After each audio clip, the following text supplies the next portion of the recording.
All the country is abuzz today as we wait for the great and powerful President Biden to announce his plan to forgive student loans. Oh boy. As we have been discussing, Biden promised he was going to forgive student loans in his campaign pledges. But anyway, he hasn't yet. Nothing else is new. But the amount of forgiveness ranged anywhere from $10,000 to $50,000, and it was originally, of course, for everybody. Well, today the announcement will probably be made, and my guess is that it will be made about 3 o'clock today. So look for that about 3 o'clock. He didn't announce a time, but I'm going to guess it's going to be about 3 o'clock. But what does it really mean to you, or I, or someone with a student loan, or someone without a student loan? First of all, you need to know I don't have a student loan. I've never had a student loan. I chose to make money instead of going to college. College itself is a dumb idea unless you specifically need the degree for a specific career path, such as a doctor, lawyer, or maybe an engineer. You certainly don't need a college education to be, a barrister at Starbucks. Go ahead, ask the barrister at Starbucks if he or she is using their degree. They will probably spit in your coffee. Anyway, the fake promise of a better life, and frankly, with parents being convinced that their children must go to college, or they're going to be considered bad parents if their kids don't go to college, the colleges rake in the money and charge ridiculous tuitions and get away with it because the government funds it through student loans that must be paid back. Ridiculous. All right, but let's get back to the student loan problem and the possible solution that will be announced today. So Biden is expected to forgive $10,000 worth of student loans for those making $125,000 or less. I did some research and I found that the average student loan balance is currently about $35,000. I find that hard to believe that it's that low, but that's fine.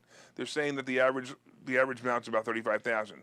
So to forgive $10,000 sounds like an enormous amount when you consider it's about 1/3 of the outstanding balance. Now, of course, many conservatives are screaming foul because they claim it isn't fair to those who paid for their college out of pocket or those who are responsible enough to pay off their student loans without help from the government.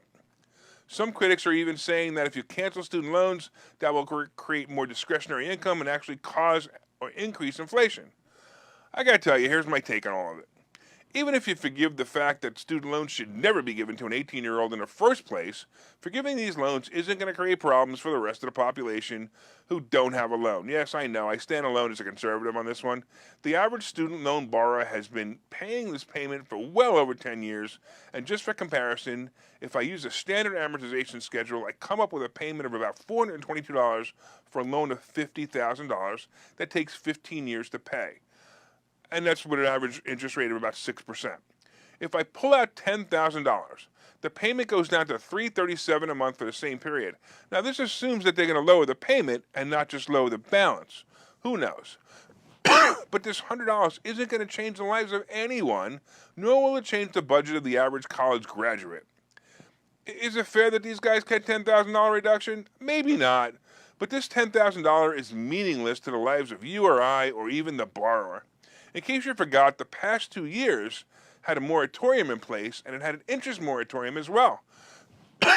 Excuse me. If the borrowers were smart and paid the payment during the deferment, they might have saved about $5,000 in interest payments. This is where the bargain was, and nobody realized it. If they would have paid these student loans, even though they weren't supposed to pay them, without interest, they would have saved about $5,000 in interest. That would have been the right thing to do. Of course, we don't have too many bright, college-educated people, so I'm sure they didn't simply pay it anyway.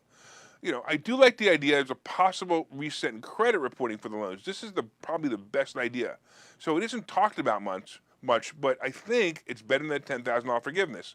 Many of these borrowers find themselves in credit score hell because they missed a few payments before the scamdemic. I'd like to see all the late payments and default payments removed from the people's credit scores. That would help them financially and psychologically. This would also boost the economy in a positive way for many years to come. All right, here's the bottom line. The forgiveness of $10,000 in student loans is meaningless, except to those who might want to win an election in about 60 days. So don't be fooled and don't be angry. It's actually all good.